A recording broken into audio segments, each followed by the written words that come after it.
Shall we start? Yes, Prabhuji, please start. Okay. हरे कृष्णा। सभी भक्तजनों का आज के सत्र में बहुत बहुत स्वागत है। सभी भक्तजनों को मेरा दंडवत प्रणाम। वाञ्छाकल्पतरुभ्यश्च कृपासिन्धुभ्यश्च पतितानां पावनेभ्यो वैष्णवेभ्यो जय प्रभुपाद की जय। जय राधा माधव कुंज बिहारी, जय राधा माधव कुंज बिहारी, जय गोपी जनवल्लभ गिरिवरधारी, जय गोपी जनवल्लभ गिरिवरधारी, यशोदानंदन व्रज जनरंजन, यशोदानंदन व्रज जनरंजन, वनचारी वनचारी, जय राधा माधव कुंज बिहारी, जय राधा माधव कुंज बिहारी, हरे कृष्ण कृष्ण कृष्ण हरे हरे, हरे राम राम राम हरे हरे, हरे कृष्ण कृष्ण कृष्ण हरे हरे, हरे राम राम हरे हरे, हरे कृष्ण कृष्ण कृष्ण हरे हरे, हरे राम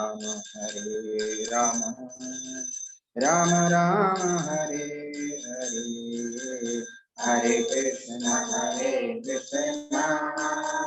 कृष्ण कृष्ण हरे हरे, हरे राम राम हरे हरे,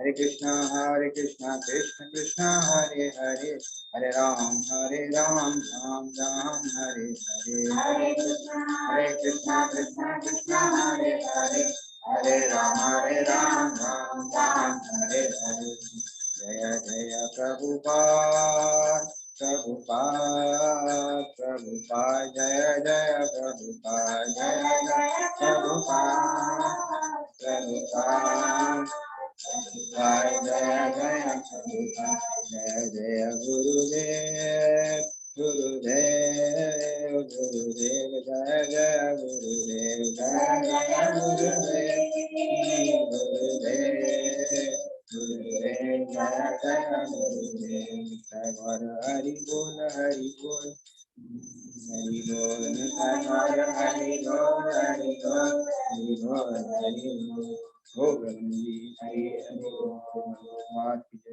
देव की जय।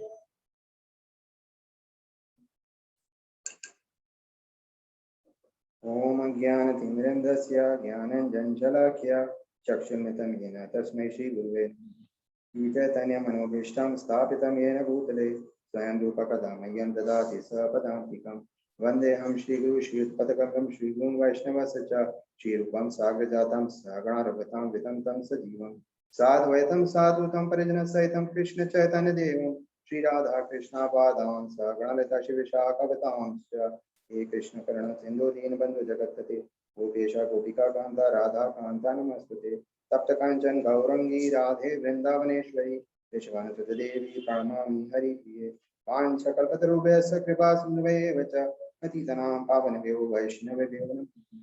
जय श्री कृष्ण चैतन्य प्रभु नित्यानंद श्री अद्वैत गदाधर श्रीपति गौर भक्तवृंद, हरे कृष्ण कृष्ण कृष्ण हरे हरे, हरे राम राम राम हरे हरे, हरे कृष्ण कृष्ण कृष्ण हरे हरे, हरे राम राम राम हरे हरे, हरे कृष्ण कृष्ण कृष्ण हरे हरे, हरे राम राम राम हरे हरे।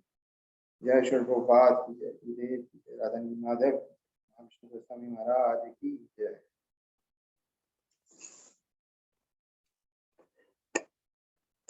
ओम नमो भगवते वासुदेवाय। ओम नमो भगवते वासुदेवाय। ओम नमो भगवते वासुदेवाय।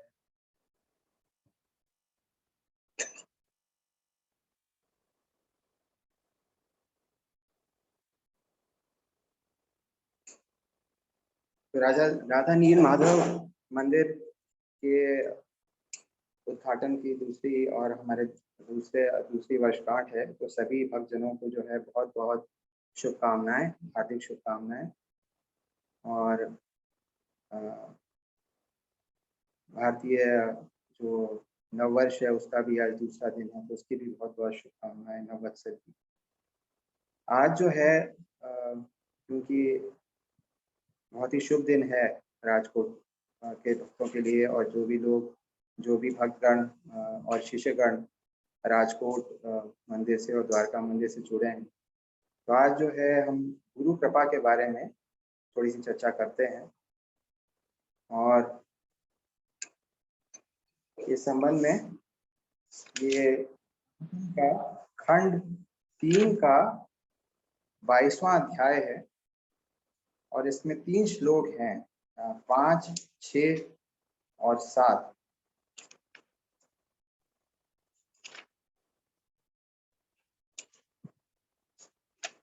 पाँच, 6 और 7। भाविक प्रभु, आप वहाँ पर किसी भागवतम है सबके पास वहाँ पर? जी प्रभु जी, मेरे पास है भागवतम, हिंदी भागवतम। अच्छा अच्छा, तो हम लोग 5वां श्लोक डिसाइड करते हैं, 5वां, 6वां, 7वां। जी प्रभु जी।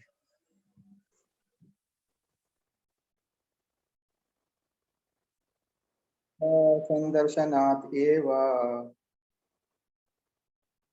छिन्नामे सर्व संशया,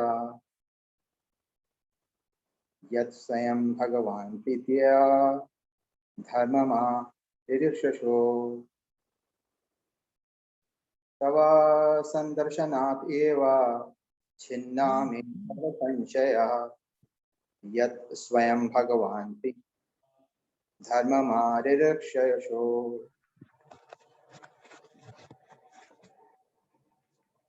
तो ये कर्दम मुनि रेवती के परिणय के संबंध में ये जो है अध्याय है, और यहाँ पर जो है वो कर्दम मुनि की भेंट जो है स्वयंभू मनु से हो रही है, लेकिन ये गुरु के संबंध में जो है बताया गया है, या संतों से क्या साथ होने से क्या लाभ होता है उसके संबंध में बताया गया है, और आगे वाले जो श्लोक हैं उनमें गुरु का महत्व बताया गया है।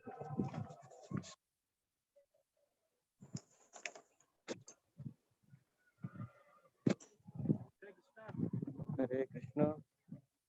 हरे कृष्णा।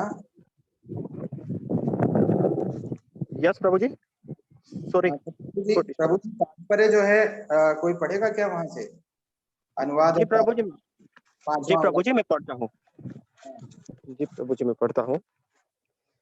अब आपके दर्शन मात्र से मेरे सारे संदेह दूर हो चुके हैं, क्योंकि आपने कृपा पूर्वक अपनी प्रजा की रक्षा के लिए उत्सुक राजा के कर्तव्य की सुस्पष्ट व्याख्या की है। तात्पर्य श्रील प्रभुपाद द्वारा। श्रील प्रभुपाद की जय। मनु ने यहाँ महान साधु पुरुष के दर्शन करने के फल का वर्णन किया है। भगवान श्री चैतन्य का कथन है कि मनुष्य को चाहिए कि वह सदैव साधु पुरुषों की संगति करे, क्योंकि एक क्षण भी सुसंगति से अतुलनीय सिद्धि प्राप्त हो सकती है। यदि किसी प्रकार से साधु पुरुष से भेंट हो जाए और उसकी कृपा प्राप्त हो ले, तो मनुष्य जीवन का सारा उद्देश्य पूर्ण हो जाता है। मनु के इस कथन का हमारा व्यक्तिगत अनुभव वास्तविक प्रमाण है। एक बार हमें विष्णुपाद श्री श्रीमद भक्ति सिद्धांत सरस्वती गोस्वामी महाराज के दर्शन का अवसर प्राप्त हुआ, और उन महानुभाव से प्रथम भेंट से ही हमें पाश्चात्य देशों में अपने संदेश का प्रचार करने हेतु निवेदन किया। इसके लिए कोई तैयारी तो न थी, किंतु चूंकि उनकी इच्छा थी, सो उनकी कृपा से उनके आदेश के पालन में हम लगे हुए हैं। इससे हमें एक दिव्य कार्य मिला और उन्होंने हमें भौतिक वृत्तियों के कार्य व्यापारों से उबार लिया। अतः यह सच है कि यदि ऐसे साधु पुरुष से भेंट हो जाए तो दिव्य कार्यों में ही अनुरक्त हो, और यदि उनकी कृपा हो जाए तो मनुष्य के जीवन का उद्देश्य पूर्ण हो जाता है, जो हजारों जन्मों में भी प्राप्त नहीं हो पाता। वह साधु पुरुष की एक क्षण की संगति से प्राप्त हो जाता है। अतः वैदिक साहित्य में यह आदेश है कि मनुष्य को सदैव साधु पुरुष की संगति करनी चाहिए और सामान्य लोगों से अपने आप को अलग ही रखना चाहिए, क्योंकि साधु पुरुष के एक शब्द से ही भौतिक बंधन से छुटकारा मिल सकता है। साधु पुरुष अपनी आध्यात्मिक उन्नति के कारण शक्ति संपन्न होते हैं और वह बद्ध जीव को तुरंत ही मुक्ति दिला सकता है। यहाँ पर मनु स्वीकार करते हैं कि श्री कदर्म मुनु द्वारा कृपा पूर्वक विभिन्न जीवों के कर्तव्यों का वर्णन करने के कारण उनके समस्त संशय दूर हो चुके हैं। श्री प्रभुपाद की जय। तो यहाँ पे जो है मनु जो है वो कर्दम मुनि से मिल रहे हैं और वो बता रहे हैं कि कर्दम मुनि के दर्शन मात्र से ही उनके सारे संदेह दूर हो चुके, और क्योंकि आपने कृपा पूर्वक अपनी प्रजा की रक्षा के उत्सुक राजा के कर्तव्य की सुस्पष्ट व्याख्या की है, तो राजा का क्या कर्तव्य है इसकी व्याख्या करी है कर्दम मुनि ने। अब यहाँ पे बताया गया है कि कैसे प्रभुपाद जी अपने बारे में स्वयं बता रहे हैं कि कैसे वो भक्ति सिद्धांत सरस्वती महाराज से मिले, और पहली भेंट में जो है महाराज ने कहा, उनके गुरुजी ने कहा कि आप पाश्चात्य देशों में जाके जो है प्रचार करिए भगवत भक्ति का। और वो लिख रहे हैं कि इसके लिए कोई तैयारी न थी, किंतु चूंकि उनकी इच्छा थी, कि उनके गुरुजी की इच्छा थी, उनकी कृपा से, उनके आदेश से, उनके पालन में हम लगे हुए। इसमें हमें दिव्य कार्य मिला, इससे हमें दिव्य कार्य मिला और उन्होंने हमें भौतिक व्यापारों से उबार दिया। अतः यह सच है कि यदि ऐसे साधु पुरुष से भेंट हो जाए जो दिव्य कार्यों में ही अनुरक्त हो, और यदि उसकी कृपा हो जाए तो मनुष्य के जीवन का उद्देश्य पूर्ण हो जाता है। तो ऐसा माना गया है कि अभी हम लोगों ने पिछले कुछ सत्रों में चर्चा करी कि साधु की भेंट से जो है बहुत से अपराध कट जाते हैं, लेकिन अपराध कटने के साथ जो है व्यक्ति की जो यात्रा है वो भगवत धाम की ओर हो जाती है, वो उन्मुख हो जाता है, भगवत भक्ति करने लगता है और भगवत धाम की ओर उन्मुख हो जाता है, और उसका जीवन जो है वो पूर्ण रूप से जो है वो बदल जाता है अगर उसको छोटी सी भी भेंट हो जाए। तो प्रभुपाद जी जो है उनकी बहुत ही कुछ ही क्षणों की भेंट हुई अपने गुरुजी से, और उस समय वह जो थे उनके जीवन का कुछ और मार्ग था। प्रभुपाद जी की जीवनी जिसने पढ़ी है वो उसमें देखेंगे, उसमें आप ऐसा लिखा हुआ है कि प्रभुपाद जी उस समय जितने भी विद्वान लोग होते थे या जो अच्छे जिनके विद्यार्थी जो थे, जिनकी बुद्धि जो प्रखर थे, वह लोग जो है वो भारत के स्वतंत्रता संग्राम में जो है भाग लेते थे गांधी जी के। तो वैसे ही प्रभुपाद जी भी उसी ओर उन्मुख थे, लेकिन पहली बार जो उन्होंने भक्ति सिद्धांत सरस्वती महाराज से मिले तो उनको ये बात स्पष्ट हो गई कि भारत की स्वतंत्रता से भी ज्यादा महत्वपूर्ण है भगवत नाम का प्रचार। और ना सिर्फ ये, बल्कि उन्होंने पहली भेंट में भक्ति सिद्धांत सरस्वती महाराज ने उनको बोला कि आप जाइए, क्योंकि आपकी अंग्रेजी अच्छी है, आप पढ़े लिखे हैं, आपकी संस्कृत भी अच्छी है और आप वैष्णव हैं, आप पाश्चात्य देशों में जाके प्रचार करिए। तो ये सारी जीवन की दिशा जो है वो एक भेंट जो है बदल सकती है अगर हम किसी महत से मिल लें। तो ये है महत्व कृपा का प्रभाव, ये है शुद्ध भक्त की संगति का प्रभाव। तो कुछ ही क्षणों में पूरे जीवन की जो दिशा है या जीवन का जो उद्देश्य है वो बदल जाएगा। तो प्रभुपाद जी जो है उस समय काफी युवा थे, उसके बाद वो गृहस्थ बने और पाश्चात्य देशों में वह नहीं जा पाए, लेकिन उस समय नहीं जा पाए और उन्होंने गृहस्थ धर्म अपनाया। उसके बाद उन्होंने दीक्षा ली और अपना व्यवसाय संभाला, और उसके बाद जब समय आया लगभग 50 वर्ष की आयु के बाद उन्होंने जो है वो सन्यास की ओर लगाया, अपने घर से विरक्त हुए और उसके बाद उन्होंने अपने गुरु की आज्ञा का पालन किया। और हम सब देख रहे हैं कि क्योंकि उन्होंने अपनी गुरु की आज्ञा का पालन किया, उनकी जो कुछ ही क्षणों की भेंट थी उसने कैसे पूरे संसार की जो दिशा है उसको बदल दिया। सारे में भगवत भक्ति, पूरे विश्व में जो है कृष्ण भावनामृत आंदोलन जो है उसका उद्घाटन हो गया। और उसके कारण आज की जो स्थिति ये है कि सब जगह मंगला आरती, महाराज कहते थे ऐसी कोई भी लैटिट्यूड लॉन्गिट्यूड नहीं है जिसपे कि मंगला आरती नहीं हो रही हो, यानी 24 घंटे पूरे पृथ्वी पर मंगला आरती हो रही है।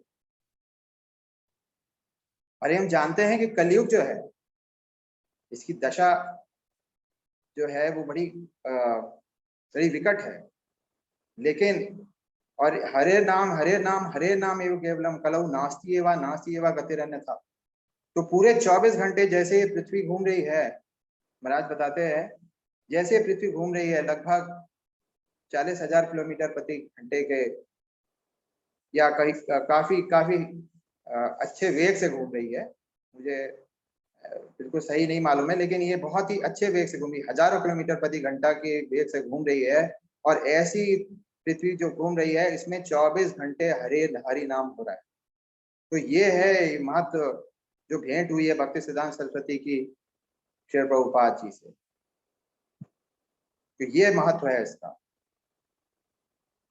एक छोटी सी भेंट ने जो है पूरी ही मानवता की दिशा बदल दी। जो कलयुग अपने पूर्ण रूप से प्रखर हो जाता और सारे अच्छे गुण खत्म हो जाते पृथ्वी से, वह जैसे महाप्रभु ने कहा था कि 10,000 वर्ष तक हमें अच्छा समय मिला है, उनका प्रचार होता रहेगा। तो ये 10,000 वर्ष का समय हमें प्रभुपाद जी और भक्ति सिद्धांत सरस्वती जी की जो भेंट हुई है उसके कारण प्राप्त हो गई। तो ये है महत कृपा की शक्ति।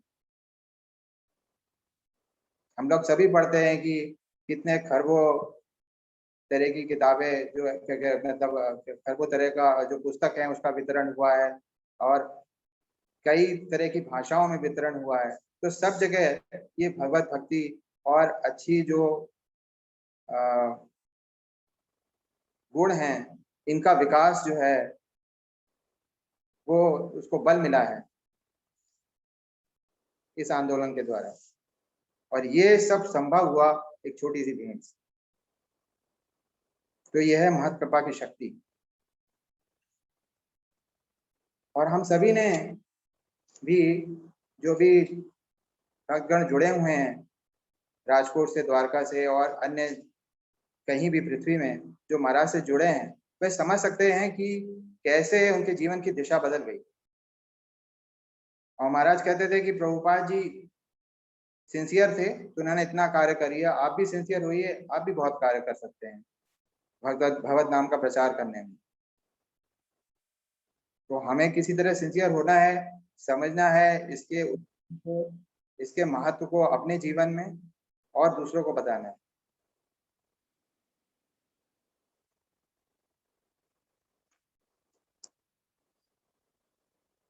अतः वैदिक साहित्य में ये आदेश है कि साधु पुरुष की संगति करनी चाहिए और सामान्य पुरुष से दूर रहना चाहिए, क्योंकि साधु पुरुष के एक शब्द से ही भौतिक बंधन से छुटकारा मिल सकता है। साधु पुरुष अपनी आत्मिक उन्नति के कारण शक्ति संपन्न होता है और वह बद्ध जीव को तुरंत मुक्ति प्रदान कर सकता है। तो साधारण जीव से जो भक्त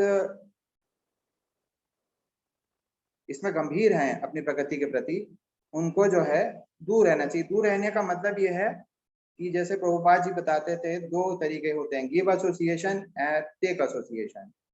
तो हमें जो सामान्य पुरुष है उसको अपना साथ देना है, यानी उसको अपने मूल्य देने हैं, अपने मूल्य सिखाने हैं और उससे अपने उनके मूल्य नहीं सीखने।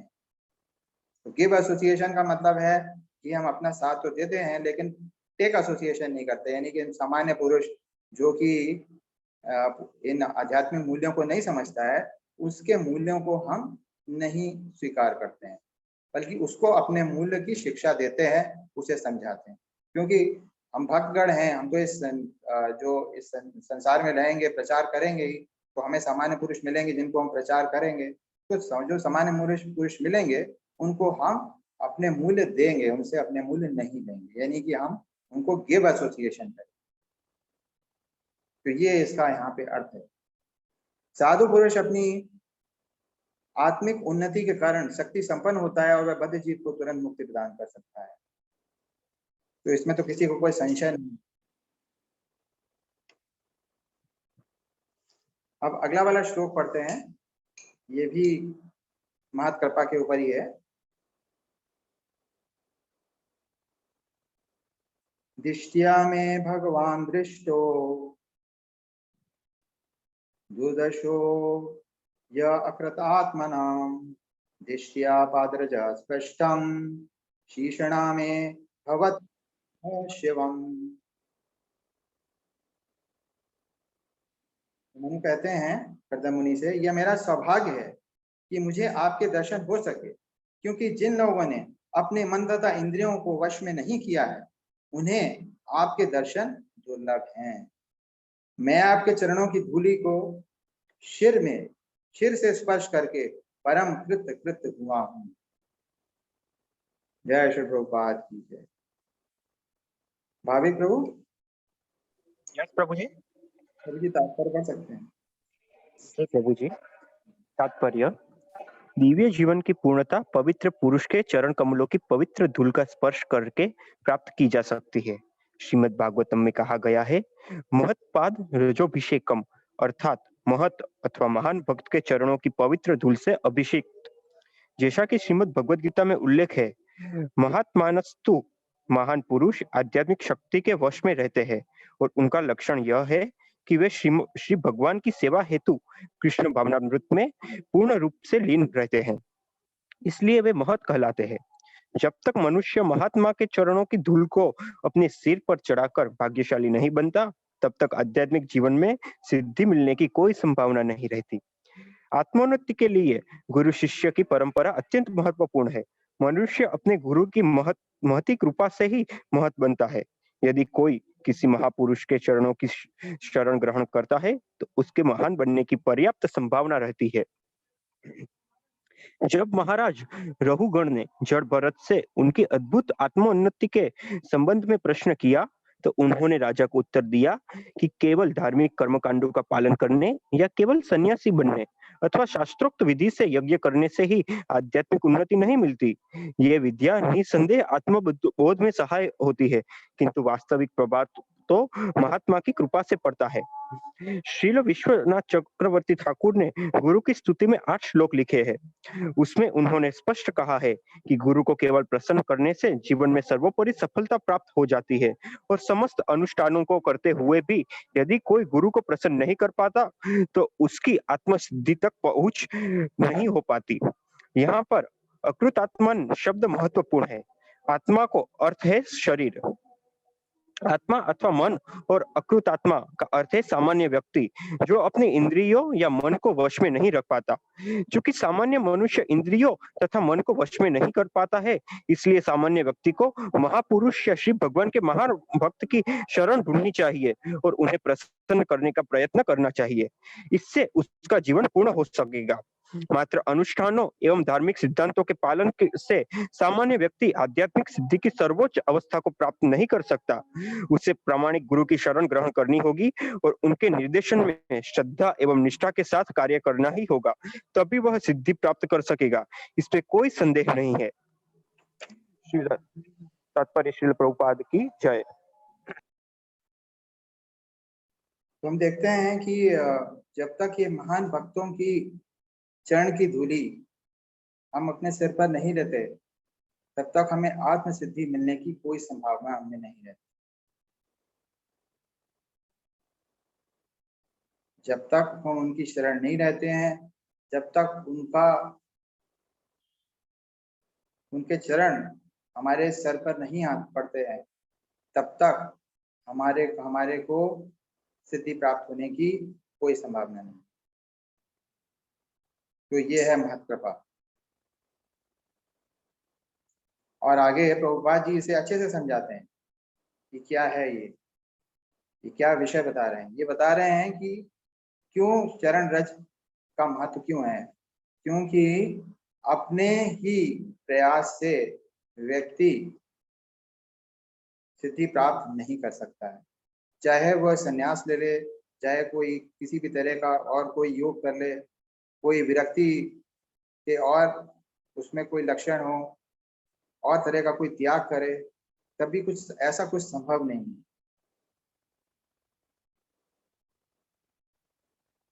तो जितनी भी और विधियां हैं उनसे आत्मबोध तो हो सकता है, लेकिन महात्मा की कृपा के बिना उसमें सिद्धि प्राप्त करने की कोई गुंजाइश नहीं।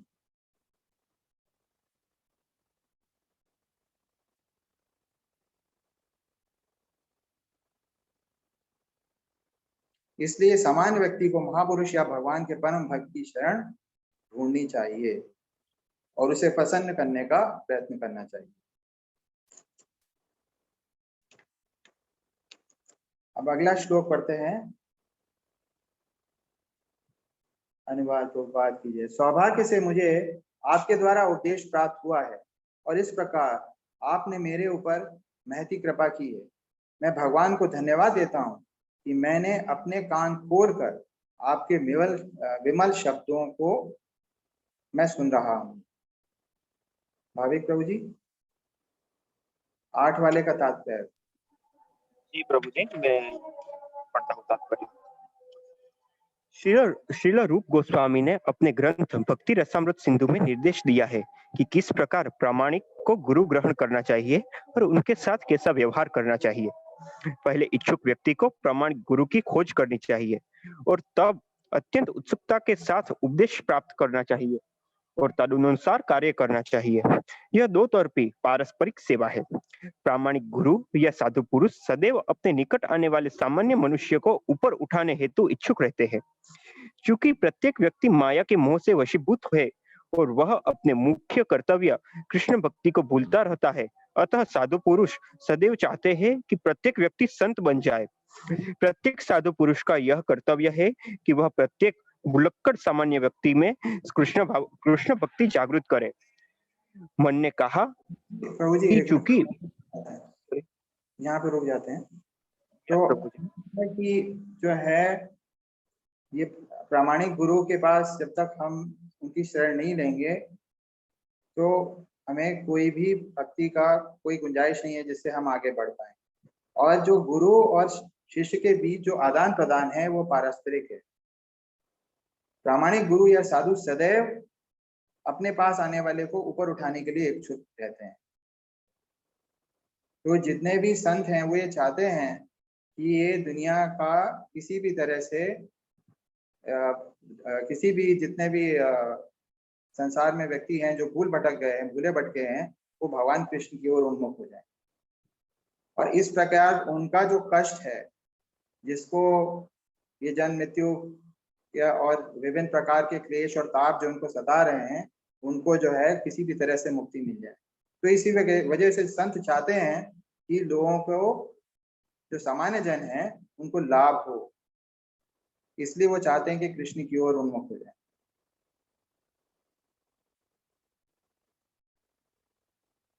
तो हमने अभी पहले भी पढ़ा कि कैसे गुरु की कृपा के जब तक नहीं होगी तब तक कोई प्रगति नहीं हो सकती। प्रभुपाद जी, वैसे हम गोस्वामियों के बारे में पढ़े थे अन्य सत्र में, तो प्रभुपाद जी जो है वो उन्होंने वृंदावन वास किया और वृंदावन में जब वो रहे तो गोस्वामियों के समाधियों के पास जाके उन्होंने प्रार्थनाएं करी कि कैसे वह अपने गुरु जी का आज्ञा का पालन करें। और ऐसा उन्होंने लगभग 10 वर्ष तक किया। अब हम सब जानते हैं कि जो गोस्वामी जन है वो चैतन्य महाप्रभु के शिष्य हैं और भक्ति सिद्धांत सरस्वती जो हैं वो परंपरा में बाद में आते हैं और प्रभुपाद जी जो थे वो भक्ति सिद्धांत सरस्वती के शिष्य थे।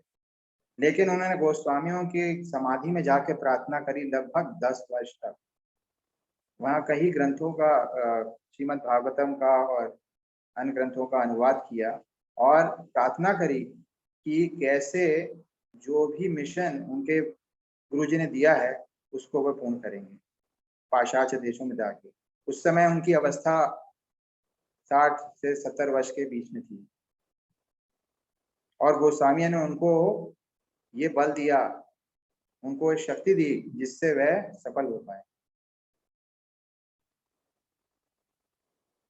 तो प्रभुपाद जी, ऐसा कहा जाता है कि रात में भी जाग कर और प्रार्थना करते रहते थे और बड़े गंभीर रूप से प्रार्थना करते थे। तो ये शक्ति है गुरु परंपरा के अंदर। तो गुरु हमेशा चाहते हैं कि जो सामान्य जन है उनका जो उनका जो आध्यात्मिक स्तर है वो बढ़े और कैसे वो कृष्ण की ओर उन्मुख हो, ताकि उनको जो त्रिताप सता रहे हैं और जन्म मृत्यु जरा व्याधि जिनको सता रही है वह उनसे उनको मुक्ति मिले। तो ये पारस्परिक है। भक्त चाहता है कि वह भी प्रगति करे अध्यात्म में और गुरु भी चाहता है वो प्रगति करे अध्यात्म में, क्योंकि उसको इस बात से आनंद आता है कि जो है कोई व्यक्ति किसी का कष्ट का निवारण हो रहा है।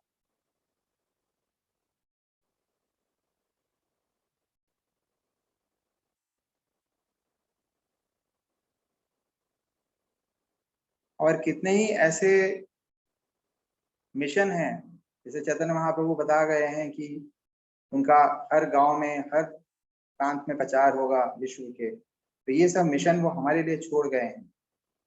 प्रभुपाद जी ने बहुत सारा कार्य किया, अब महाराज ने बहुत सारा कार्य किया। अब हम लोगों को जो है, जो उनके शिष्य है, उनको इस कार्य को आगे बढ़ाना है। हालांकि वो स्वयं में सशक्त थे कि ये कार्य करते, लेकिन ये वो हमारे लिए छोड़ गए।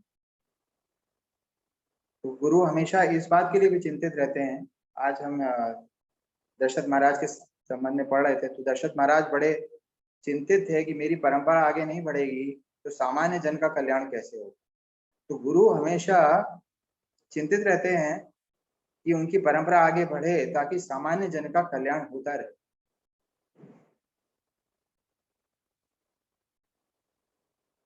तो हमारे दो कार्य है, परंपरा को आगे बढ़ाना और सामान्य जन को जो है शिक्षित करना। ये दो कर्तव्य हैं। महाराज भी हमारे लिए, जितने भी राजकोट में भक्त है, जो हमारे वरिष्ठ भक्त है जैसे देवकी नंदन दास जी, वैष्णव सेवा जी, उनके लिए ये छोड़ गए थे कार्य कि मंदिर का कार्य पूर्ण हो, और इसीलिए मंदिर का कार्य पूर्ण हुआ। उनकी जितनी भी आशीर्वाद था, वरदान जो उन्होंने दिया था, हमको सशक्त किया था इन दोनों को, ताकि वो इस कार्य को पूर्ण कर पाए। तो वह इसीलिए छोड़ा था कि ये परंपरा बढ़ती रहे और जितनी भी यश है वह उनके शिष्यों को मिले। तो सदैव साधुगण ये चाहते हैं कि उन आगे बढ़ें, इस मार्ग में प्रगति करें, ऐसा भाव उनका होता है। प्रभु जी आगे बढ़ेंगे थोड़ा सा। जी प्रभु जी। मनु ने कहा कि चूंकि श्री कदर्म मुनि ने उन्हें उपदेश प्राप्त हुआ, अतः वे कृतकृत्य हो गए। अपने कानों से संदेश श्रवण करके वे अपने आप को भाग्यशाली मान रहे हैं। यहाँ इसका विशेष उल्लेख हुआ है कि मनुष्य को प्रामाणिक गुरु से ध्यान पूर्वक संदेश सुनना चाहिए, लेकिन इसे कैसे प्राप्त किया जाए? तो मनुष्य को कानों के द्वारा दिव्य संदेश ग्रहण करना चाहिए। कर्णरंध्रेय शब्द का अर्थ है कान के छेदों के माध्यम से। गुरु की कृपा शरीर के अन्य किसी भाग से न प्राप्त होकर केवल कानों से प्राप्त होती है, लेकिन इसका अर्थ यह भी नहीं है कि गुरु कुछ धन लेकर बदले में कानों में कोई मंत्र दे, जिसके ध्यान से 6 महीनों में ही सिद्धि प्राप्त करके ईश्वर बना जा सकता है।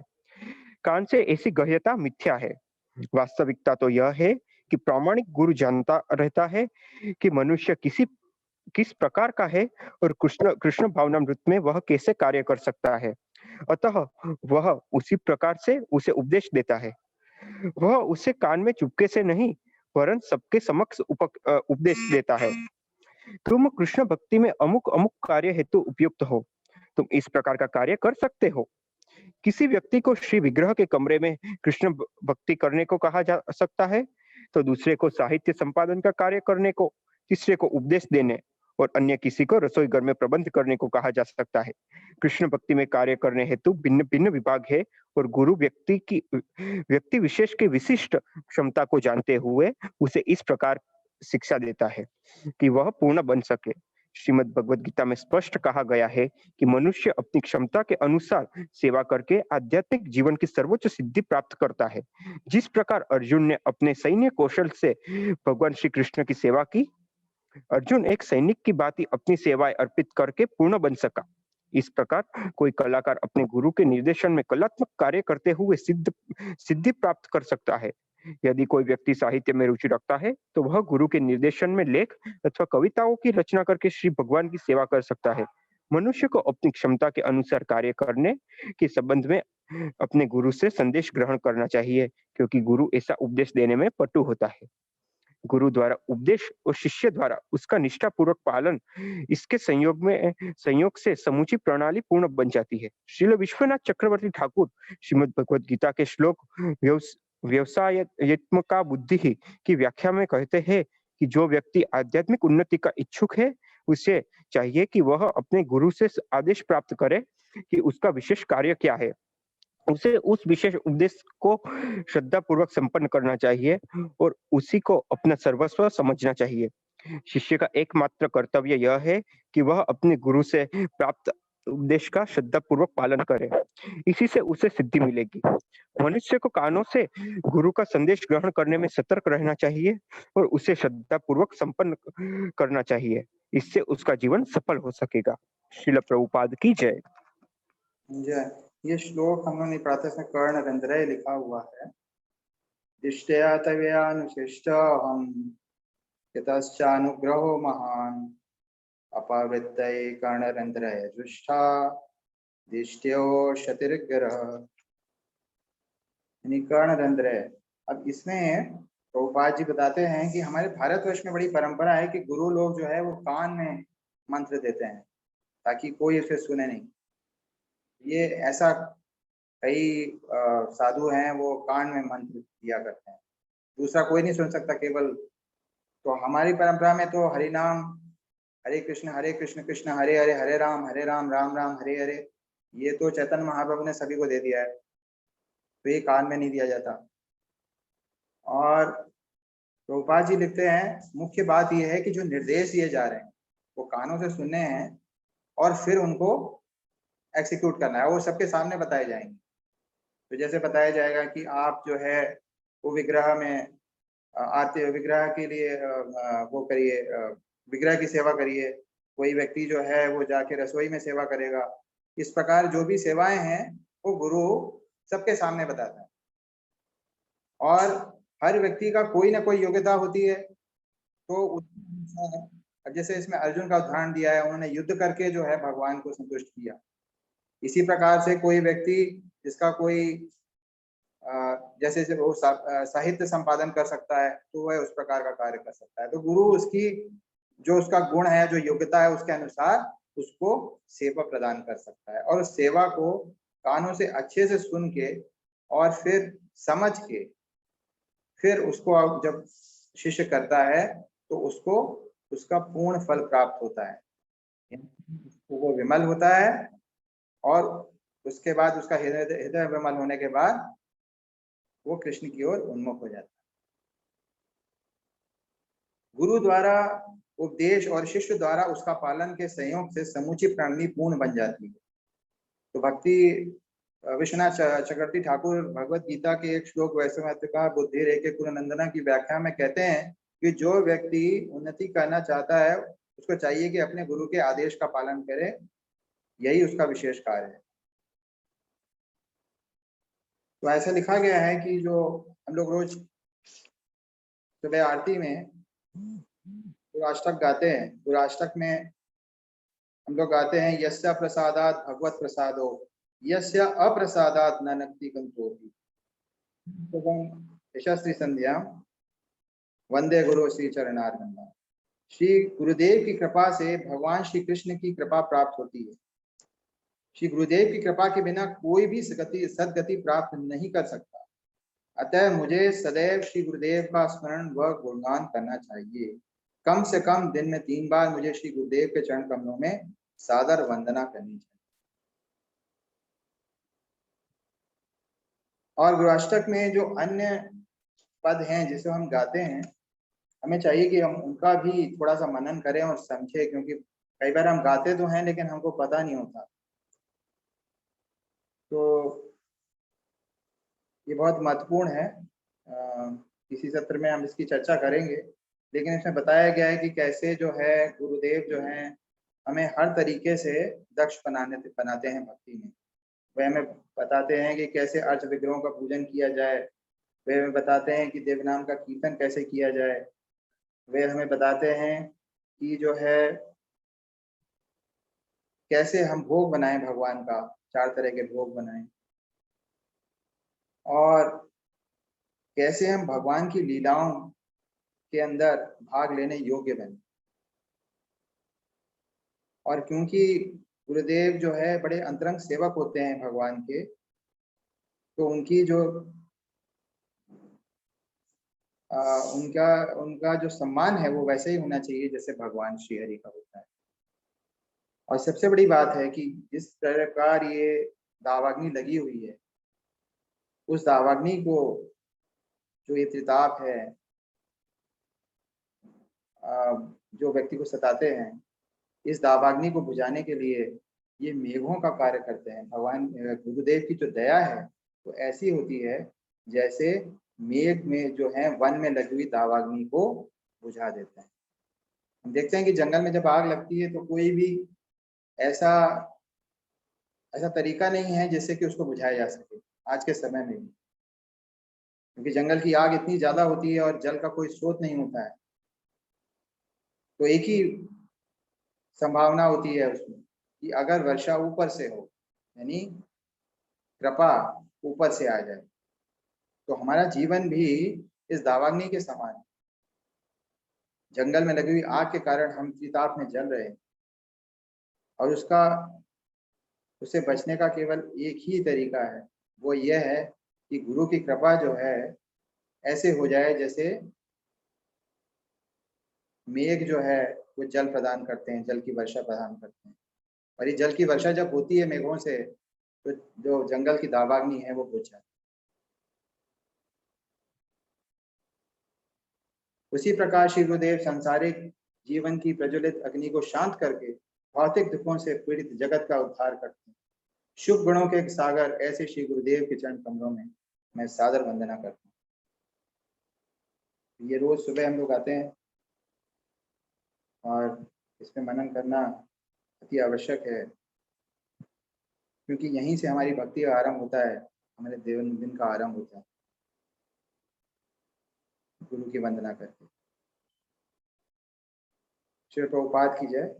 मैं अपनी वाणी को विराम देता हूँ और सभी भक्तगणों से अनुरोध करता हूँ कि कृपया अपना दृष्टिकोण रखें, अपने विचार रखें। हरि बोल। भाविक प्रभु। यस प्रभु जी। अगर किसी का कोई प्रश्न है या कोई कमेंट है तो आप कर सकते हैं। प्रभु जी, सबसे पहले तो मेरा एक प्रश्न है। यहाँ पे हमने 5वें श्लोक में देखा कि प्रभुपाद कहते हैं कि भक्त को जो भौतिक संसारी होते हैं उनसे ज्यादा संबंध नहीं रखना चाहिए, सिर्फ भक्त से ही संबंध रखना चाहिए। सामान्य लोगों से अपने आप को अलग ही रखना चाहिए, क्योंकि साधु पुरुष के एक शब्द से ही भौतिक बंधन से छुटकारा मिल सकता है। ऐसा प्रभुपाद कहते हैं कि हमें सामान्य लोगों से खुद को अलग रखना चाहिए। लेकिन हमारी तकलीफ बहुत बार ऐसी होती है कि हमारे जो मटेरियल वर्ल्ड के काम होते हैं, तो उसमें बहुत बार नो डाउट हम भक्तों का संग करते हैं या भक्तों के साथ बहुत टाइम रहते हैं, फिर भी वो मटेरियल वर्ल्ड की जो कुछ हमारी आवश्यकता होती है, तो उसमें बहुत बार मटेरियल लोग हमारी ज्यादा हेल्प करते हैं कंपेयर टू भक्त जो डिवोटीज होते हैं वो। तो तभी हमको ऐसा विचार आता है, तो इससे तो अच्छा है कि मैं उनसे ज्यादा संबंध रखूं, क्योंकि जब मेरे को जरूरत पड़ती है तब तो वो लोग काम में आते हैं भक्तों की जगह, तो मैं भक्तों से ज्यादा संबंध क्यों रखूं, ऐसा मन में प्रश्न उठता है। तो इस समस्या का क्या समाधान है प्रभु जी? ये बहुत ही सामान्य प्रश्न है, लेकिन फिर भी मेरा ये प्रश्न होता है इसलिए। प्रभु जी हैं, ये सॉरी। बहुत अच्छा प्रश्न है आपका। मैं चाहता हूँ सभी लोग इसमें कुछ ना कुछ बताएं, योगदान करें, क्योंकि ऐसा सभी के संग होता है।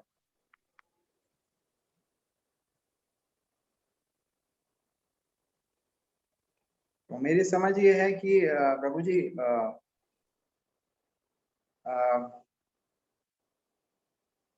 चैतन्य महाप्रभु कहते हैं कि भक्त कौन है।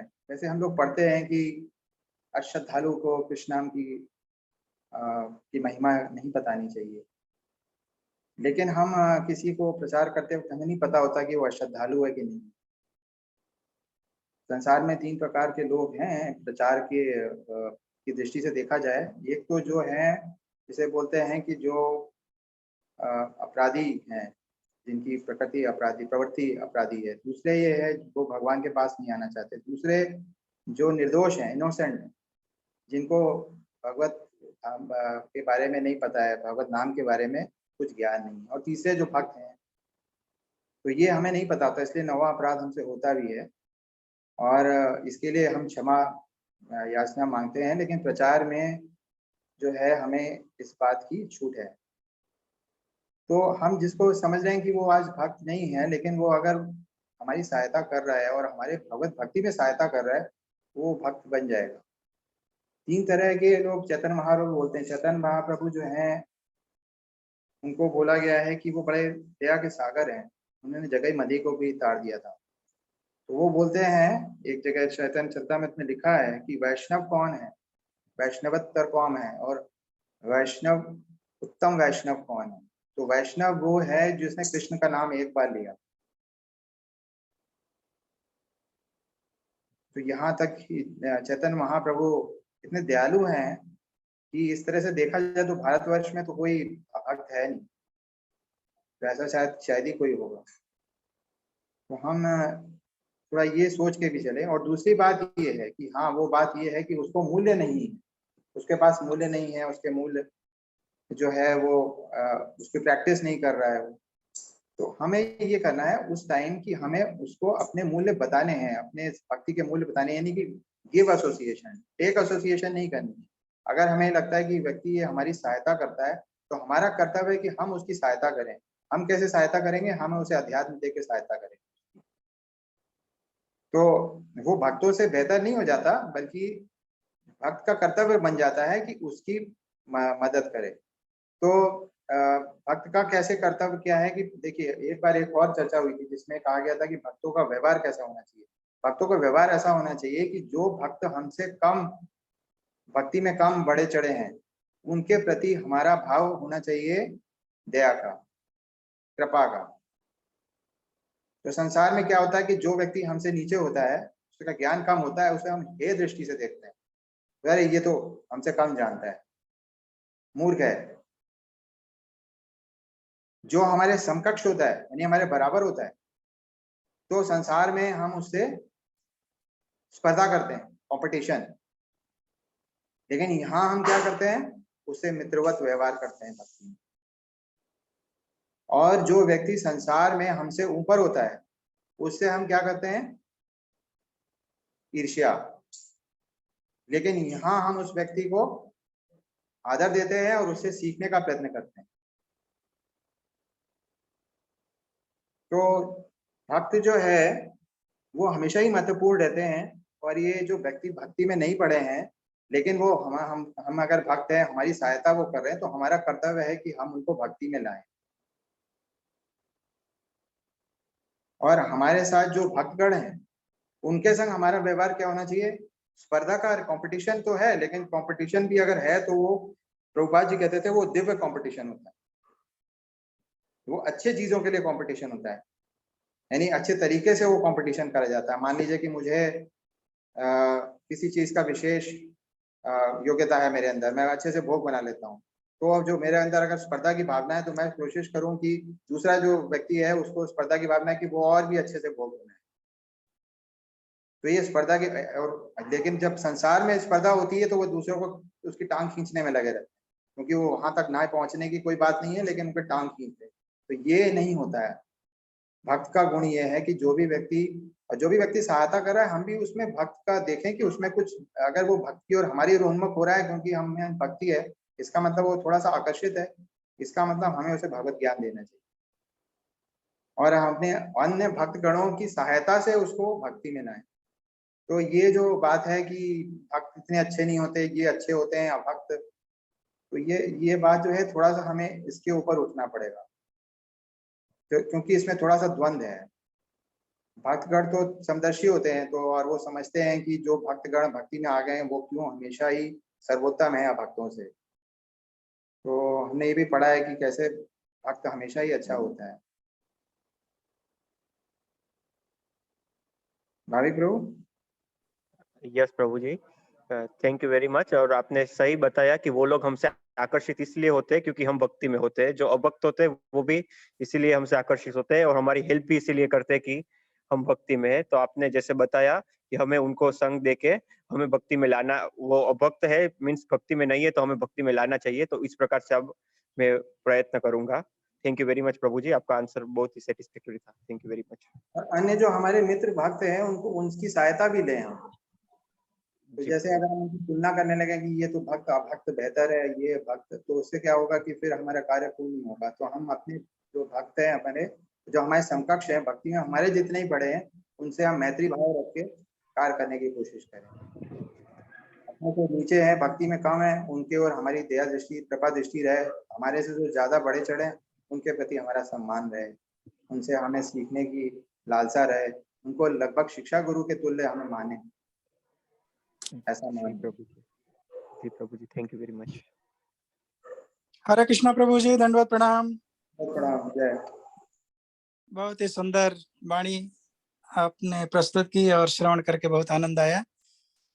बिल्कुल आपने सत्य कहा और भाविक प्रभु का प्रश्न भी बहुत ही उत्तम है, इसलिए कि जैसा आपने बताया कि हम लोग व्यावहारिक जीवन में उस तरह की घटनाओं से ही परिचित होते रहते हैं और आपने बहुत सुंदर उत्तर दिया।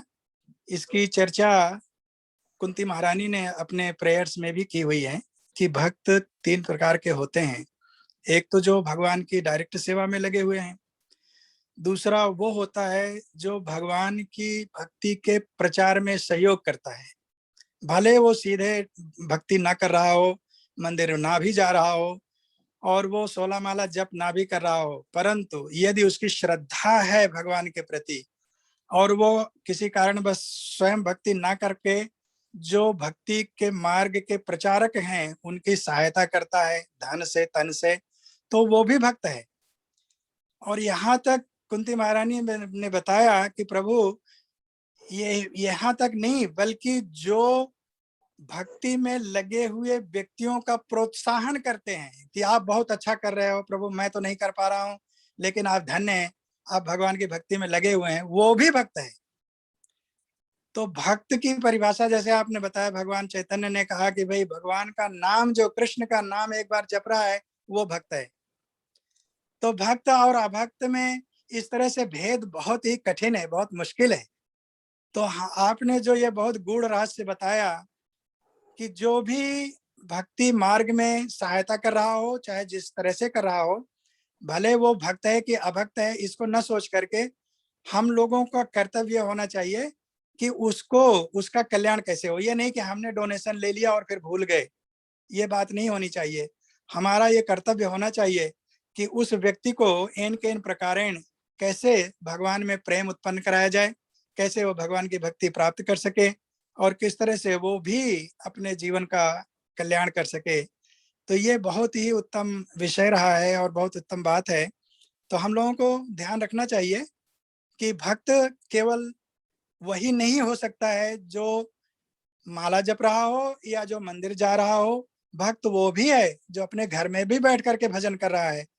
भक्त वो भी है जो इस्कॉन से नहीं जुड़ा हुआ किसी दूसरे संप्रदाय में है, वो भी भक्त है, वो भी भगवान की भक्ति कर रहा है, वो भी भगवान की सेवा कर रहा है, उसका भी कल्याण होना है। तो हम लोगों को थोड़ा सा ओपन माइंडेड होना पड़ेगा और जो भी भगवान की भक्ति में लगे हुए हैं सबको प्रोत्साहित करना होगा और सबके कल्याण की कामना करना होगा।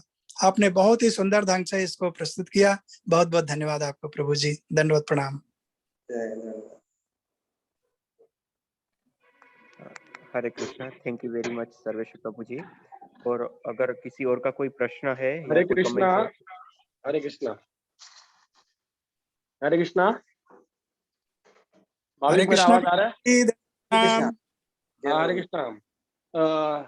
प्रसन्न प्रभु और सर्वेश्वर प्रभु, बहुत ही सुंदर आपने दोनों ने एक्सप्रेशन किया। मैं थोड़ा खाली उसमें पता नहीं, मैं ऐड तो नहीं बोल रहा उसको, लेकिन जो मैं अनुभव महाराज के साथ देखा है वो थोड़ा शेयर करना चाहता हूँ 2 मिनट में। और आप दोनों ने सही कहा, प्रसन्न प्रभु ने कहा, सर्वेश्वर प्रभु ने कहा कि हम किसी के साथ भी इस प्रकार का दुर्व्यवहार छोड़ दीजिए, इवन असमानता भाव भी नहीं रख सकते। और मैंने महाराज जी को पर्सनली बहुत बार देखा है, आप लोगों ने भी देखा है। महाराज ने कभी भी भक्त अभक्त उसका उन्होंने व्याख्या किया नहीं, और ऐसा कोई व्यवहार किया भी नहीं। और अगर आप मार करेंगे कि महाराज के साथ महाराज जी के जो शिष्य है अथवा महाराज जी जो प्रेम करे, भले शिष्य नहीं होंगे तो भी, तो उसमें जो प्रेम करने वाले जो लोग हैं उनकी संख्या अगर देखेंगे तो मोस्टली क्या है, वो कोई भक्त नहीं है आउटवर्डली। हाँ, अगर आप बॉम्बे मंदिर में जाइए तो बॉम्बे मंदिर में लिपमन वो भक्त नहीं था। हाँ, बॉम्बे मंदिर में रिसेप्शनिस्ट जो था आदमी वो भक्त नहीं था। हाँ, जो टैक्सी ड्राइवर था वो भक्त नहीं था। हाँ, लेकिन महाराज ने उनके ऊपर इतनी कृपा की, और वो कृपा की बदले में नहीं कृपा की। हाँ, कोई उनको उससे सामने से कुछ चाहिए नहीं था उनको। वो उन्हें क्या बोलते अकारण कृपा की, कोई कारण नहीं था उनकी कृपा का। और सबसे बड़ी कृपा वही कि महाराज ने उनका खुद का संग उस व्यक्तियों को दिया। खाली महाराज की शुद्धता इतनी थी कि उनका संग से लोग प्रभावित हो जाते थे। आज भी अगर मैं बॉम्बे जाता हूँ प्रभु जी, तो लिपमन प्यून जो जूने हैं सब, सिक्योरिटी मैन, सभी मेरे को देख के मेरे को आदर करते हैं। वो मेरा आदर नहीं है, वो महाविष्णु महाराज जी का आदर है। अभी भी मैं जाता हूँ तो अभी भी वो मैं जैसे दिखता मेरे को वैष्णव वो आए, वो महाराज जी का, महाविष्णु महाराज जी का आदर है वो।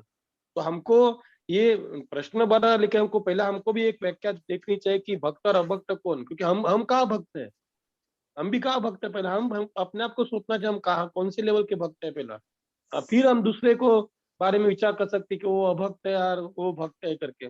हम कहाँ पे भक्ति के पगतिया पे, हम वो अभ्यास करना चाहिए। मेरे को याद है देवकी नंदन प्रभु ने एक बार लेक्चर में कहा था, शायद सुनने के लिए शब्दों की अतिशयोक्ति लगेगी, लेकिन देवकी ने बताया था राजकोट के लेक्चर में इधर बहुत साल पहले कि जो भी कुछ कोई भी व्यक्ति हमारे सामने आता है तो उसको हम भक्त करके ही देखना चाहिए। उन्हें महाराज जी का कोट करके ही कहा था। हाँ? और महाराज जी एक बार देवकी नंदन पे गुस्से हो गए थे इसी मैटर के बारे में। महाराज देवकी नंदन महाराज की सेवा करना चाहते थे, लेकिन महाराज ने उसको गुस्से किए, भाई तेरा जो सेवा करने का रीत है वो अभक्त की रीत है, शुरुआत के दिनों की बात है सेवा। और गुस्सा होके क्या ये रीत नहीं है करके देवकी ने खुद ने लेक्चर में ये बात प्रस्तुत की थी। तो हमको ये भक्त अभक्त इसमें बहुत सावधान रहना है। पहले हम कौन सी जगह पे है, दूसरा ध्यान रखना। जो प्रश्न था कोई भाविक इंडिविजुअल, हम भी ऐसे ही सोचते हैं। प्रश्न ऐसा कि भक्त हमको मदद करते हैं, लेकिन मैं तो ये सोच रहा हूँ कि अगर हम किससे मदद की अपेक्षा से उसका कंपेयर कर रहे हैं वो भी गलत है। इसने हमको मदद किया इससे अच्छा है, वो भी गलत है। महाराज ने पूरे वर्ल्ड में घूमते थे, लेकिन उनके उनके फाइल में के सूटकेस में ब्रीफकेस में अपना मंदिर का नक्शा रहता था, मैप रहता था। हाँ, लेकिन कभी भी उन्होंने मैप खुल के नहीं बताया कि मेरा प्रोजेक्ट चल रहा है करके। उन्होंने लोगों को भागवत में दिया। जैसा हम लोग अभी 6 बजे का हमारा ऑनलाइन कोर्स चल रहा है, हमारा कोई भी किससे कुछ भी उद्देश्य नहीं, न्यूअर प्योर हम भागवतम की चर्चा कर रहे हैं। हमारे विचार, हमारे जो हम प्रगति करने का प्रयास कर रहे हैं भक्ति में, वो अनुभव हम सभी लोग प्रस्तुत करने का प्रयास कर रहे हैं। तो हमको ये भक्त अभक्त के झंझट में नहीं पड़ना है। इन्होंने भी सर्वेश्वर प्रभु ने और आपने भी प्रभु बहुत सुंदर ये बात को समझा, लेकिन मेरा अनुभव और थोड़ा सा अलग है महाराज के साथ कि महाराज ने कुछ भी चीज देखा नहीं है। हाँ? उन्हें जो सामने वाले व्यक्ति आया उसको खाली प्रेम दिया, प्रेम दिया, प्रेम दिया है। और देखिए वो सभी लोग आज खाली शायद कोई एक माला भी नहीं करता होगा, लेकिन सब महाराज जी की शुद्धता, उनका प्रेम सभी सभी लोग याद कर रहे हैं। तो ये भी भक्ति में मेरे ख्याल से बहुत बड़ा कंट्रीब्यूशन हम देने का, समाज को देने का प्रयास करना चाहिए, ऐसा मैं समझता हूँ। अगर कुछ मेरे बोलने में अतिशयोक्ति होगी तो क्षमा करना, लेकिन ये मेरा अनुभव मैंने प्रस्तुत किया। सर्वेश्वर प्रभु और प्रसन्न प्रभु। नहीं, बिल्कुल सही कह रहे हैं प्रभु जी, एकदम सत्य है। महाराज ने कभी भी कोई भी भेदभाव नहीं रखा। अगर वो भेदभाव रखते तो मैं जब महाराज की शरण में आया हूँ तो मैं एकदम इग्नोरेंट था। मैं तो किसी काम का, और अभी भी किसी काम का नहीं हूँ, लेकिन कम से कम उस समय तो बिल्कुल ही किसी काम का नहीं था। तो महाराज हमें अपनी शरण में लेते ही नहीं, अगर ऐसी कोई बात उनके मन में होती तो। सही बात है, सही, एकदम सही। बड़े दयालु रहे महाराज। बहुत दया, और अभी भी उनकी दया चल रही प्रभु। हाँ हाँ, वो तो है। सूक्ष्म स्वरूप में हमारे सबके हृदय में विराजमान है। देखिए ना हम सबको कैसे इकट्ठा किया ये ऑनलाइन क्लासेस के बहाने। मैं भी आश्चर्य कर रहा हूँ हमने क्या उद्देश्य शुरू किया था, और अभी देखिए वो ये सबकी दृढ़ता बढ़ रही। जो ना बोल रहे थे लेक्चर के लिए, अभी उनको भी आनंद आ रहा है लेक्चर देने वाले कि भाई प्रभु जी लेक्चर हम कैसे दे रहे हैं हमको पता नहीं, लेकिन इसी बहाने हमारे गुरु भाई के मंदिर से, हमारे गुरुदेव के मंदिर से, गुरु भाई से हमारा नाता जुड़ा। नए नए भक्तों को भी हमको सुनने को मौका मिल रहा है। सभी लोग बहुत ये प्लेटफॉर्म से आनंदित है प्रभु जी। बहुत नहीं वो सुंदर तो है, प्रसंग। निश्चित रूप से हम सभी लोग उससे लाभान्वित हो रहे हैं। देखिए आज क्लास लेट हो रहा था तो कोई अनाउंसमेंट भी नहीं था, तो मैंने सवेरे जब ओपन किया तो देखा कोई अनाउंसमेंट नहीं है, हाँ। तो मैं एक दूसरा क्लास ज्वाइन कर लिया था जो ह्यूस्टन से चल रहा था। तो ओके। मैं सुन रहा था, फिर बीच में भाविक प्रभु का मैसेज आया कि क्लास है स्टार्ट। मैंने उसको ज्वाइन कर लिया जबकि मैं ड्राइव कर रहा था, तो मैंने इसको नहीं, तुरंत और उसको बंद कर दिया। बहुत जय, बहुत सुंदर, बहुत सुंदर प्रभु जी। बहुत आपका हृदय पूर्ण इधर जुड़ा हुआ है। दूसरा एक सभी लोग जो सुन रहे हैं उनको एक मैं अनाउंसमेंट करना चाहता हूँ कि आज जैसे आप शायद देवकी ने सुबह ने भी गुरुदेव जोड़े अनाउंसमेंट किया। आज इंग्लिश कैलेंडर अनुसार हमारा 2nd एनिवर्सरी है टेम्पल इनॉग्रेशन राजकोट का, श्री श्री राधा हाँ, माधव धाम का। और आपको सबको याद है कि 2 साल पहले बहुत सुंदर यहाँ पे ग्रैंड भव्य सेरेमनी उत्सव यहाँ पे फेस्टिवल हुआ था। और ये न भूतो भविष्य में होगा भी, लेकिन न भूतो ऐसा रियली उत्सव हुआ था। और महाराज ने पूरा ये 3 दिन का उत्सव का कंट्रोल लिया था। जिस तरह मेहमान का स्वागत, उनकी रहने की सुविधा, ट्रांसपोर्टेशन, प्रसाद, सभी एक जैसे क्या है ना, क्या बोलते हैं, एकदम एक्सपर्ट इवेंट मैनेजमेंट जैसा काम चल रहा था। हम कोई एक्सपर्ट नहीं थे, संख्या में नहीं थे। महाराज ने पूरे फेस्टिवल को अपने हाथ में कंट्रोल लिया था। और हम उनका कठपुतली बन के हम नाच रहे थे, और हमको एक्सपर्ट कठपुतली बनाया था महाराज ने। लेकिन कोरोना के कारण आज भी ये 2nd ईयर आ रहा है हमारा। इंग्लिश कैलेंडर से भी हिसाब से भी या रामनवमी 21 तारीख को हम मिल नहीं पा रहे, लेकिन फिर भी सभी लोग को शुभेच्छा देता हूँ। और जैसे आज देवकी ने सुंदर कहा कि महाराज के प्रिंसिपल्स को पालन करना हमारा प्रयास होना चाहिए। यार मैं आपको बता रहा हूँ कि महाराज के जीवन में सबसे बड़ा प्रिंसिपल मैंने अनुभव किया कि महाराज आज ही बताया कि अकारण कोई कारण वगैरह हमेशा दूसरे को कृपा करके आए हैं। तो हम उसी उसी संकल्पों का आगे लेके, जैसे मैंने बताया था 22 फरवरी को महाराज जी का तिरुपति दिन, मैंने कहा था कि हमने यहाँ का बहुत बड़ा सिविल हॉस्पिटल जहाँ पे गरीब लोग ट्रीटमेंट लेते हैं, तो हम उसी दिन से 22 फरवरी से जो गरीब लोग वहाँ पे ट्रीटमेंट ले रहे हैं उनकी प्रसाद का फूड पैकेट का हमने चालू किया। एक ही टाइम कर रहे हैं, लेकिन हम रोज शाम के टाइम एक टाइम कर रहे हैं और आज तक चालू है। आप लोग के सबके आशीर्वाद से आगे भी चालू रहेगा, ऐसा हम आपसे आशीर्वाद मांगते हैं। दूसरा, आज इंग्लिश कैलेंडर अनुसार 2nd एनिवर्सरी है, तो अब आज आज से हमने दूसरा चालू किया है संकल्प नहीं है, प्रत्यक्ष कृति में है, एक्टिविटी में है। और ये संकल्प ये ऐसा है कि एक्चुअली आप देख रहे हैं कि पूरे भारतवर्ष में कोरोना की परिस्थिति बहुत दिक्कत होती जा रही है। राजकोट में वही परिस्थिति है। इधर लोगों को हॉस्पिटल में बेड्स नहीं मिल रहे, आईसीयू खाली नहीं है, लोगों की ट्रीटमेंट एम्बुलेंस में हो रही है, घर पे ट्रीटमेंट मिल रही है, ऑक्सीजन की परिस्थिति बिगड़ गई, ऑक्सीजन भी नहीं मिल रहा है। तो जो होम क्वारंटाइन लोग हैं, कोरोना ग्रस्त है, जिनका कोई हॉस्पिटल में, जिनका परिश्रम स्थिति बहुत खराब है, तो उनको आज से हमने शुरू किया है प्रभु जी और माता जी। हम जो लोग क्वारंटाइन है और जिनकी परिस्थिति बहुत खराब है, उनको हम आज से फ्री फूड पैकेट्स घर पे वितरण करना शुरू कर दिया है। जो लोग क्वारंटाइन है, जिनकी परिस्थिति बहुत ही खराब है, तो आप सबका हमको आशीर्वाद चाहिए। आपसे कुछ नहीं चाहते, अब आप खाली प्रार्थना कीजिए कि ये हमने जो संकल्प हाथ में लिया है, उस संकल्प हम जो क्या बोलते हैं हमारे क्षमता अनुसार हम पूर्ण करें और लोगों के लिए मदद रूप हो जाए। क्योंकि ये यही समय कि हम लोगों के सामने खड़े होना चाहिए, क्योंकि वो सभी लोग फियरफुल कंडीशन में अभी भयभीत है। तो भाई भक्तों का पहला कर्तव्य है कि हम उनके नीड्स में सभी लोग खड़े हो जाए। इवन पैसे वाले लोग भी भयभीत है, क्योंकि किसका घर का हॉस्पिटल में एडमिट है, उनके घर पे रसोई कोई करने वाला नहीं है। तो देखिए आज से हमने शुरू किया यार, मेरे ख्याल से ऑलरेडी 25 और 30 लोगों का ऑर्डर तो आ ही गया हमारे सुबह से, और कल से तो और बढ़ता जाएगा। तो आप लोग हमारे लिए प्रार्थना कीजिए और हमको आशीर्वाद दे दीजिए कि हम ये इसी 2nd एनिवर्सरी के बहाने जो जो एक सामाजिक कार्य का जिसमें आध्यात्मिक जोड़ है, भगवान का प्रसाद हम खिला रहे, तो ऐसा कुछ खाना नहीं खिला रहे, भगवान को भोग लगा के खिला रहे, तो दिव्यता का लोग सब अनुभव करेंगे और उनको जल्दी वो लोग सब ठीक हो जाएंगे। और ये कार्य हमारे से हो जाए, सभी हम आपसे सभी से आशीर्वाद मांगते हैं। बहुत बहुत धन्यवाद प्रभु जी, सभी प्रभु जी माता जी धन्यवाद। हरे कृष्णा। बहुत बहुत धन्यवाद प्रभु जी, बहुत बहुत धन्यवाद। बहुत बड़ी सेवा है आप जो कर रहे हैं। भगवान और गुरु महाराज आपको इसी तरह शक्ति प्रदान करते रहें। आपका मिशन जरूर पूर्ण होगा। Thank you Prabhu ji, thank you.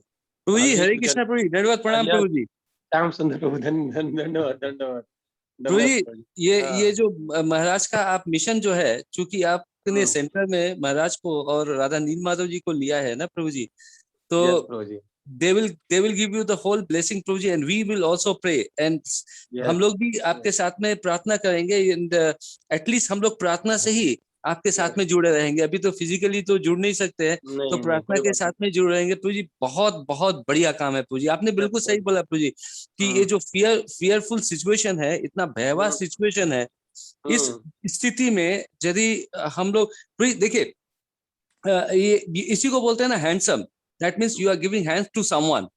Handsome is not by the look, handsome is not कि आपने कितना अच्छा ड्रेस पहना है, कितना अच्छा तिलक लगाया है। Handsome is when you are extending your hand to someone, this is handsome. और महाराज ने हम लोगों को हर समय यही शिक्षा दिया है that we need to be handsome by giving hand to the someone who is needy. तो प्री आपका ये मिशन प्रभु जी, ये महाराज का मिशन है। सिंसियरली दिल से प्रभु जी हम लोग प्रे करते हैं कि हम लोग सभी को इसमें सफलता मिले प्रभु जी। बहुत बहुत धन्यवाद। बहुत थैंक यू। आपके सभी के शब्द हमारे लिए प्रेरणादायक है प्रभु जी, क्योंकि प्रभु जी अगर हम लोग आगे खड़े नहीं रहेंगे तो समाज क्या सोचेगा? ये बोलेंगे खाली ये लोग माला कर रहे हैं, शिका वाले भक्त है करके। हाँ, ये समय आता है तो ये लोग पीछे, उनको अभी हम फिलोसफी समझाएंगे तो कोई सुनने वाला नहीं प्रभु, ये लोग भयभीत है। हाँ? तो हम कृष्ण कैसा दे सकते हैं? प्रसाद के रूप में उनको दे सकते हैं, क्योंकि अभी कीर्तन भी अलाउड नहीं है, हम लोगों को मिल नहीं सकते, जा नहीं सकते। हाँ, तो हम, और ये ध्यान रखना, प्रसाद हम फ्री होम डिलीवरी है, वापिस वो कोई हाथ में लेके नहीं, हम जाके उनको घर पे बाहर रख के निकल आएंगे।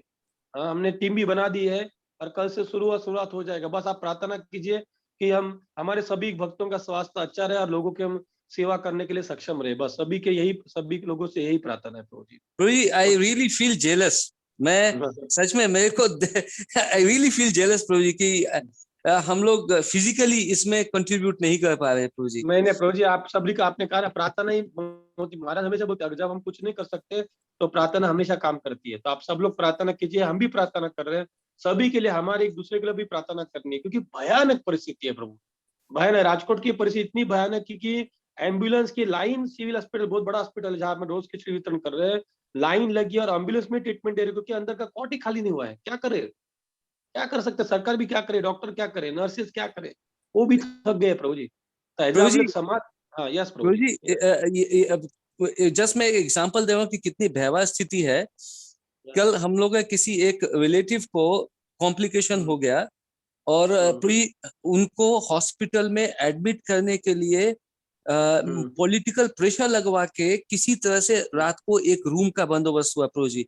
एम्बुलेंस, जैसा आप बोले, एम्बुलेंस अवेलेबल नहीं है, ऑक्सीजन अवेलेबल नहीं है, और वो तो छोड़ दे प्रभु, शव जहाँ पे जलाते प्रभु वहां पे लाइन लगा हुआ है। This is the fearful situation प्रभु जी। यस। तो हम लोग प्लीज, हमें सामूहिक जहाँ है जिधर बैठ के हम प्रार्थना करें सभी जीवों के लिए, क्योंकि ये भारत की पॉपुलेशन देखिए, कल 1,85,000 हो गया, कल का। आज का आंकड़ा कितना हो रहा है पता नहीं है। हाँ, संक्रमित हो गए और ये आंकड़ा बढ़ता ही जा रहा है प्रभु जी। आप लोग सभी लोग आपका सेहत का ख्याल रखना, गरम प्रसाद खाइए, काढ़ा पी लीजिए, थोड़ा योगा भी कर सकते हैं, वॉकिंग कर सकते हैं।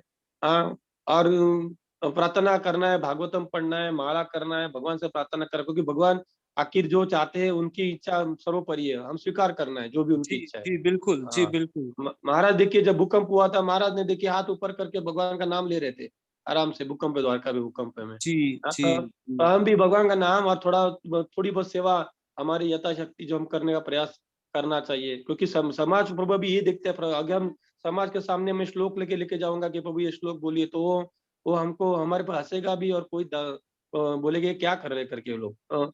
हम सब लोग प्रयत्न करेंगे, सब लोग एक दूसरे को मदद रूप होने का, और जरूर नहीं है हमारे हम पड़ोस को भी मदद करें तो भी बहुत है, वो भी कृष्ण भक्ति है प्रभु भी। बिल्कुल। और मदद का ये भी नहीं पैसे का मदद, अभी सबसे बड़ी मदद आपको बता रहा हूँ, दूसरे को मोरल इंस्पिरेशन देना, नैतिक उनका प्रेरणा उनकी बढ़ानी है प्रभु। वो जो मन से कमजोर हुए उनको मन को स्ट्रांग बनाना है कि भाई भयभीत मत रहिए, भगवान का नाम लीजिए, थोड़े एक्टिव, क्योंकि इसमें एक्टिवनेस भी चाहिए, शारीरिक एक्टिवनेस भी चाहिए, वॉकिंग थोड़ी चाहिए, जी लोग जी तो वही पीते हैं प्रभु जी। तो बहुत सुंदर, श्याम सुंदर प्रभु, प्रसन्न प्रभु, और सब लोग सुन रहे हैं, सर्वेश्वर प्रभु, और भी बहुत सारे भक्त हैं प्रभु जी, माता जी। आप भी सब लोग हिम्मत रखिए, क्योंकि भक्त है ना, कृष्ण भक्त सदा बिंदास, हम लोग बिंदास रहने कृष्ण भक्ति ने, ध्यान रखना। और लोगों को बिंदास बनाने का प्रयत्न करना है, उनको उनमें शक्ति भरनी है। महाराज ऐसे ही थे, मैंने ऐसे कितने प्रसंग देखे हैं मेरे सामने, आपने भी देखे होंगे महाराज, लेकिन मैं बहुत उसका अनुभव किया है। कितने हिमालय जैसे पहाड़, हिमालय जैसे पहाड़ के क्या बोलते हैं, तकलीफ सामने आते थे, लेकिन महाराज सामने खड़े हो जाते थे प्रभु। हाँ, महाराज वो फुटबॉल को लात नहीं मारते थे, किक मारते हम लोग गोल गोल करने के लिए, वैसे दुखों को जी लात मारते थे एकदम। खुद तक दुख में, खुद का पैर सुजा हुआ है, श्वास चढ़ी हुई है, कफ है छाती में भरा हुआ, हाँ, उम्र की तकलीफ है, फिर भी वो सभी मन से स्ट्रांग बन के जोरदार किक मारते, लात मारते थे, और सबको साथ में हिम्मत दे देते थे। ऐसे कितने बार हमने प्रसंग देखे उनको प्रभु। हाँ, जी तो हम लोग, जी तो हमारा बार हम, और भागवतम क्या है, सभी देखते हैं भागवतम के जितने शुद्ध भक्त हो गए, उन्होंने विपरीत परिस्थिति में भक्ति करके बताई है। हाँ, तो हमको भी अभी ये भक्ति का स्वरूप थोड़ा बदल सकता है, कि हमको भक्ति भी करनी है, दूसरे को हम उनको आधार देना है, मानसिक आधार देना है उनको, कि भाई हिम्मत रखिए, सब कुछ ठीक हो जाएगा करके। जी ऐसा मैं बिल्कुल। समझता हूँ। जी बिल्कुल, बहुत बहुत धन्यवाद प्रभु जी, बहुत बहुत धन्यवाद सभी को इंस्पिरेशन देने के लिए प्रभु जी। और हम थैंक लोग यू। सभी लोग एक दूसरे के लिए प्रे करते हैं प्रभु जी। यस और प्रभु जी। आगे तो जो भगवान करेंगे वो तो सही है प्रभु जी। Yes yes, thank you Prabhu ji. Bhavik, I think you can close now. Hare Krishna. तो अब महाविष्णु महाराज की समाधि के दिव्य दर्शन करते हुए अब हम ये लेक्चर की पूर्णाहुति की तरफ आगे बढ़ते हैं। तो मैं इस्कॉन मंदिर राजकोट के प्रमुख श्री वैष्णव सेवा प्रभु जी की तरफ से प्रसन्न वदन प्रभु जी का खूब खूब धन्यवाद करना चाहता हूँ, जिन्होंने इतना सुंदर लेक्चर दिया। आज हमने प्रभु जी को सिर्फ 20 से 25 मिनट पहले ही इन्फॉर्म किया था कि आज 6 बजे लेक्चर है। प्रभु जी तब आउट ऑफ अपने घर पे भी नहीं थे, फिर भी प्रभु जी ने कहा कोई बात नहीं, मैं थोड़ी देर में घर पे पहुंच जाके लेक्चर दे देता हूँ। और प्रभु जी ने आज लेक्चर दिया। खूब खूब धन्यवाद प्रभु जी। प्रभु जी से फिर से नेक्स्ट सेशन में वापस मुलाकात होगी। तब तक के लिए सबको हरे कृष्ण।